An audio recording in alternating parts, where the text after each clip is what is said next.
ओम श्री गुरुवे नमः। हम ओशो के मुख से उनके बचपन के विषय में जान रहे हैं।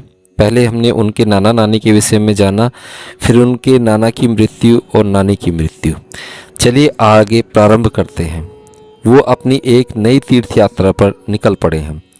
इस तीर्थ यात्रा में मेरी भेंट जिन असाधारण अद्भुत लोगों से हुई, उनकी संख्या उन अनेक लोगों से कहीं अधिक है जिनका उल्लेख गुरजफ ने अपनी पुस्तक meeting with the remarkable man में किया है। बाद में धीरे धीरे मैं इसके बारे में बात करूंगा।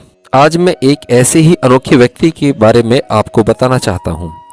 न तो उनका असली नाम मालूम है और न ही उनकी असली उम्र, लेकिन उनको लोग मग्गा बाबा कहते थे।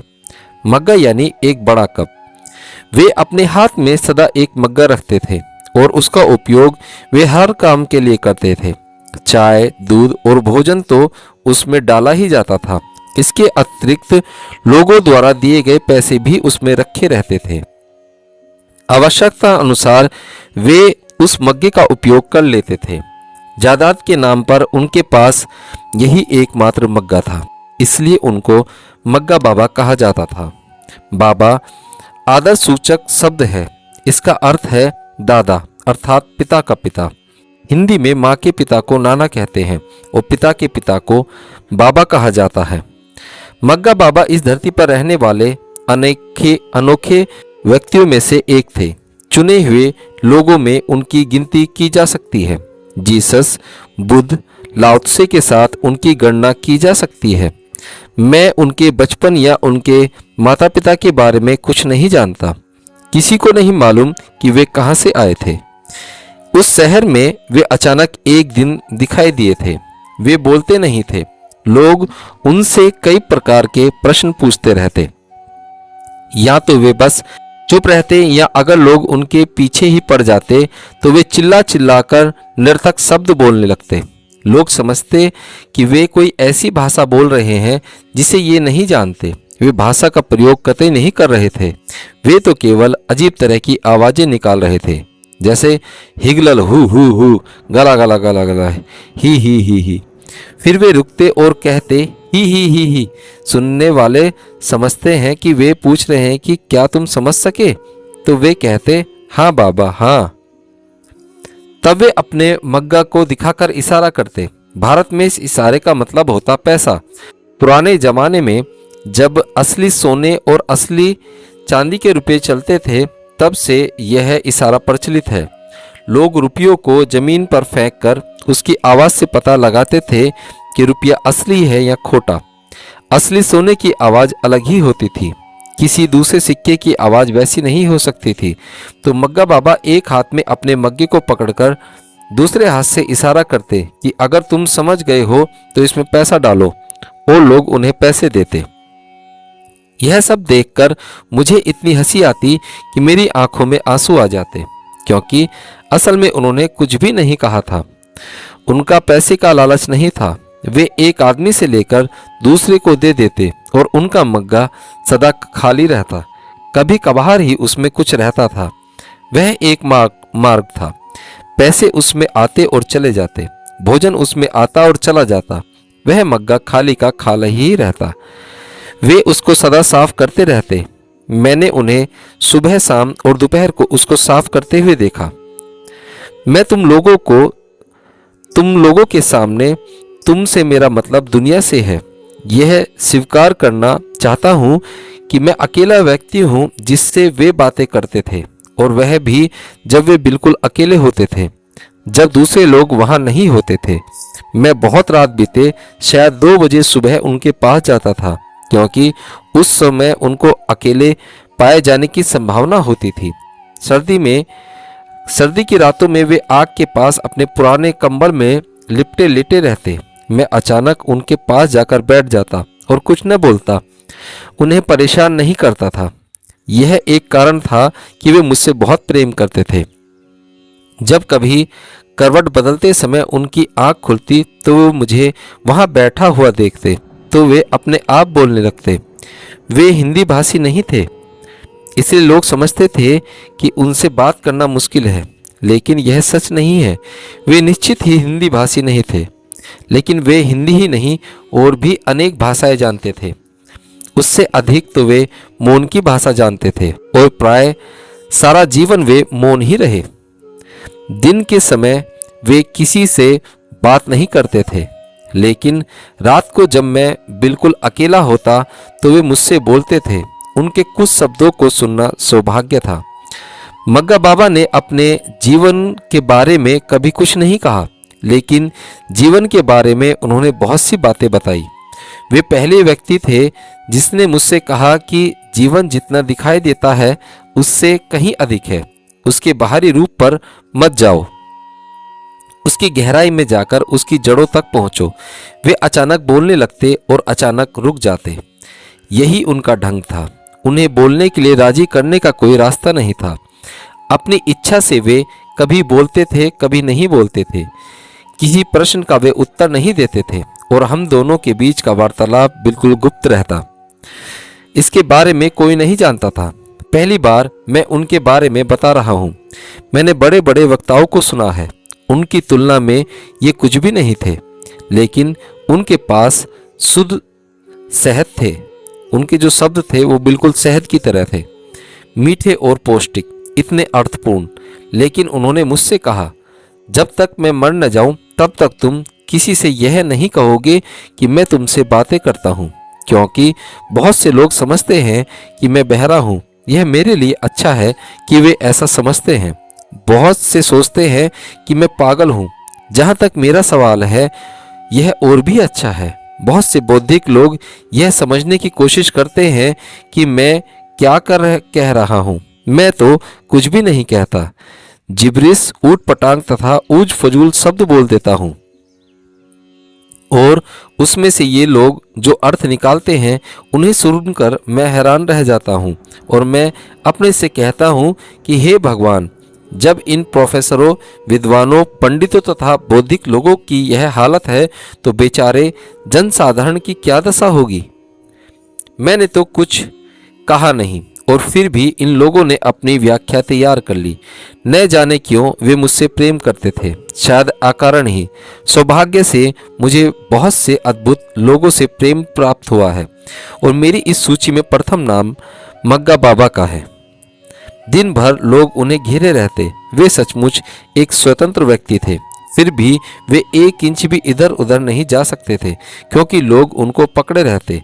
वे उनको रिक्शे पर बैठाकर जहां चाहते वहां ले जाते और वे इनकार भी न करते, क्योंकि वे बहरे या गूंगे या पागल होने का ढोंग करते थे। और वे कभी ऐसा शब्द नहीं बोले जो किसी शब्दकोश में पाए जा सके।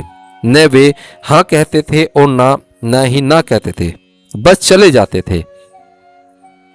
1-2 बार तो उनको चुरा लिया गया। महीनों तक वे गायब रहे, क्योंकि दूसरे शहर के लोग उनको चुरा ले गए थे।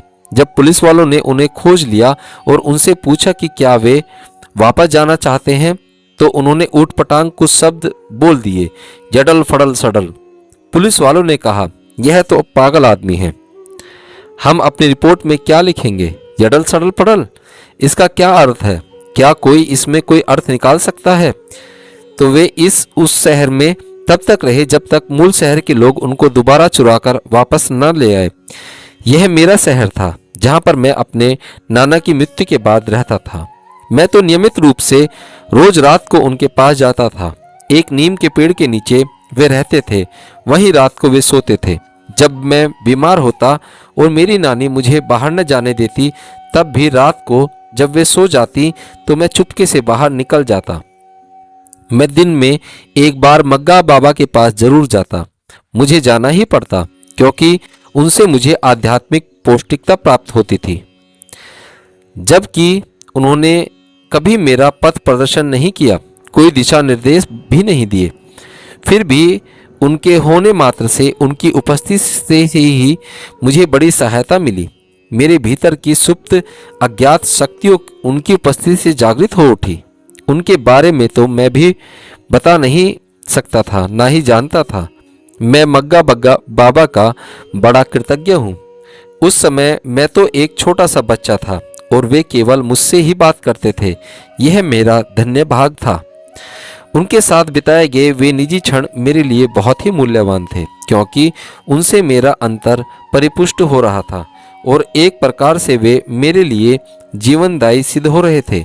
वे और किसी से बात नहीं करते थे।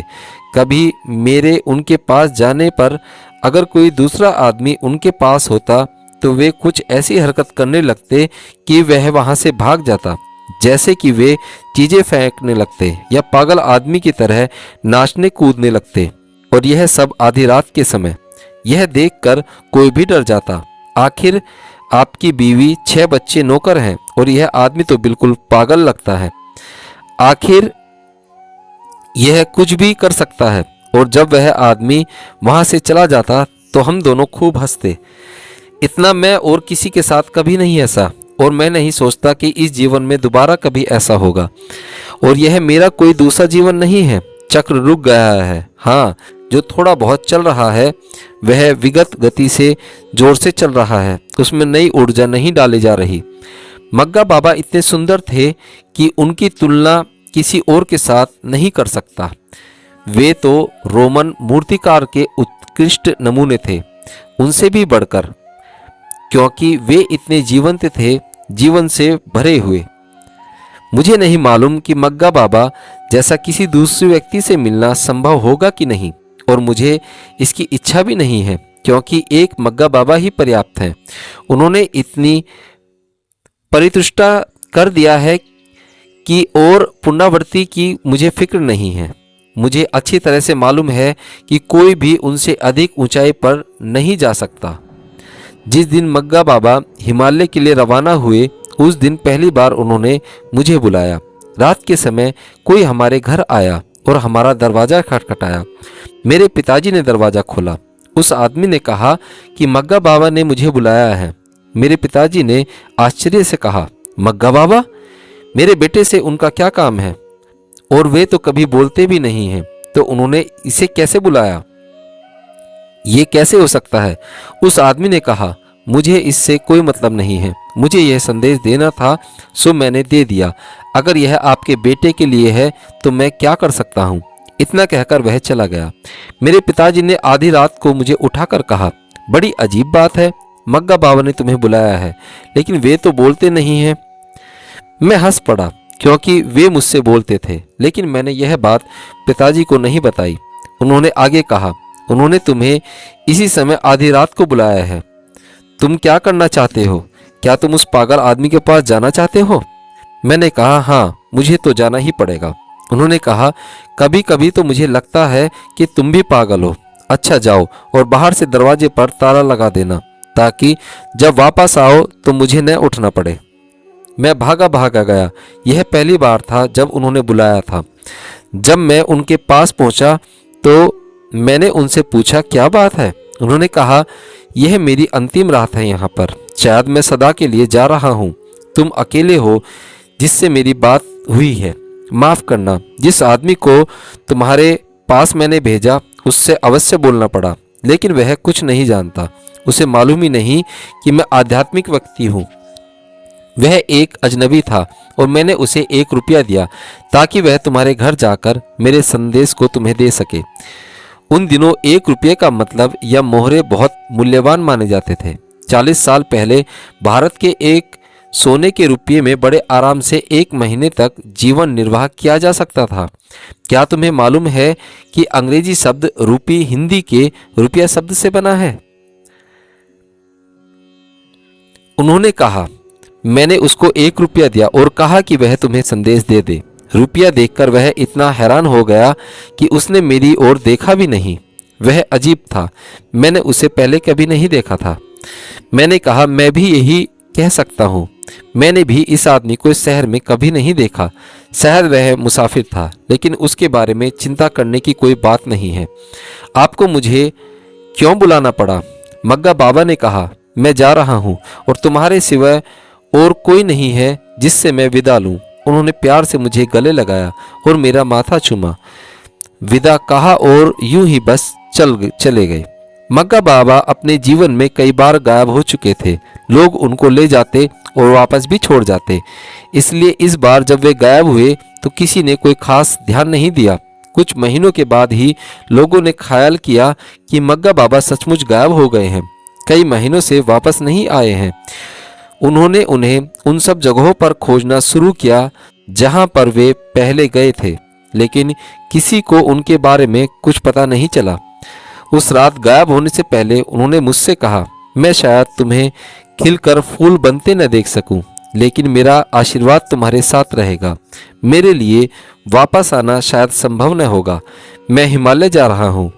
मेरे बारे में किसी को कुछ मत बताना कि मैं कहाँ गया हूँ। जब वे मुझे बता रहे थे कि वे हिमालय जा रहे हैं तो वे बहुत खुश और आनंदित थे। हिमालय सदा से ऐसे लोगों का घर रहा है जिन्होंने खोजा और पाया। मुझे नहीं मालूम था कि वे कहाँ गए, क्योंकि हिमालय दुनिया की सबसे बड़ी पर्वत श्रृंखला है। लेकिन एक बार हिमालय में यात्रा करते समय उस जगह पहुंच गया जहां उनकी कब्र थी। बड़ी अजीब बात है कि वह मजोज और जीसस की कब्र के पास ही थी।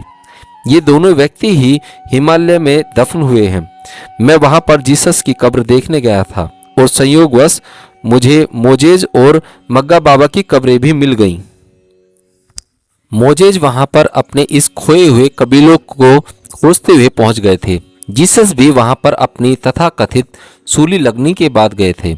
मैं इसको तथाकथित कह रहा हूं क्योंकि वस्तुतः ऐसा हुआ नहीं। वे जीवित रहे। क्रॉस पर 6 घंटे लटकने के बाद जीसस मरे नहीं थे। सूली पर चढ़ाने का यहूदियों का तरीका इतना आदिम और जंगली था कि आदमी को मरने में 36 घंटे लगते थे। जीसस के एक अमीर शिष्य ने किसी प्रकार यह व्यवस्था कर दी थी कि उनको शुक्रवार को सूली पर चढ़ाया जाए। यह सब व्यवस्थित था क्योंकि शनिवार को यहूदी कोई काम नहीं करते, न किसी को लंबित रखते हैं, क्योंकि शनिवार उनका पवित्र दिन है। इसलिए जीसस को अस्थायी तौर पर सूली से उतारकर एक गुफा में कुछ समय के लिए अर्थात सोमवार तक के लिए रख दिया गया। लेकिन इस बीच गुफा में से वे चुरा लिए गए। ईसाई यही कहानी कहते हैं। सच बात तो यह है कि सूली पर से उतारे जाने के बाद रात को जब वे गुफा में थे तो उनको इजराइल से बाहर ले जाया गया। उनका बहुत खून बह चुका था, फिर भी वे जीवित थे। उनको ठीक होने में कुछ दिन लगे, लेकिन वे बिल्कुल ठीक हो गए और वे कश्मीर के एक छोटे से गांव पहलगाम में 112 वर्ष तक जीवित रहे। उन्होंने पहलगाम को इसलिए चुना क्योंकि उन्हें मोजेज की कब्र वहां पर मिली। उनसे पहले मोजेज वहां गए थे और खोए हुए कबीलों को खोजने। कबीला तो मिल गया और कश्मीर को देखने के बाद उनको मालूम हुआ कि कश्मीर की तुलना में इजराइल कुछ भी नहीं है। कोई दूसरी जगह नहीं है जिसकी कश्मीर से तुलना की जा सके। वे वहीं पर बस गए और वहीं पर मरे। मेरा मतलब है मोजेज। और जब जीसस अपने प्रिय शिष्य थॉमस के साथ कश्मीर गए तो उन्होंने थॉमस को भारत में अपने मार्ग का प्रचार करने के लिए भेज दिया। वे स्वयं कश्मीर में मोजेज की कब्र के पास गए और आजीवन वहीं रहे। इसी पहलगाम नामक छोटे से गांव में मग्गा बाबा को दफन किया गया है।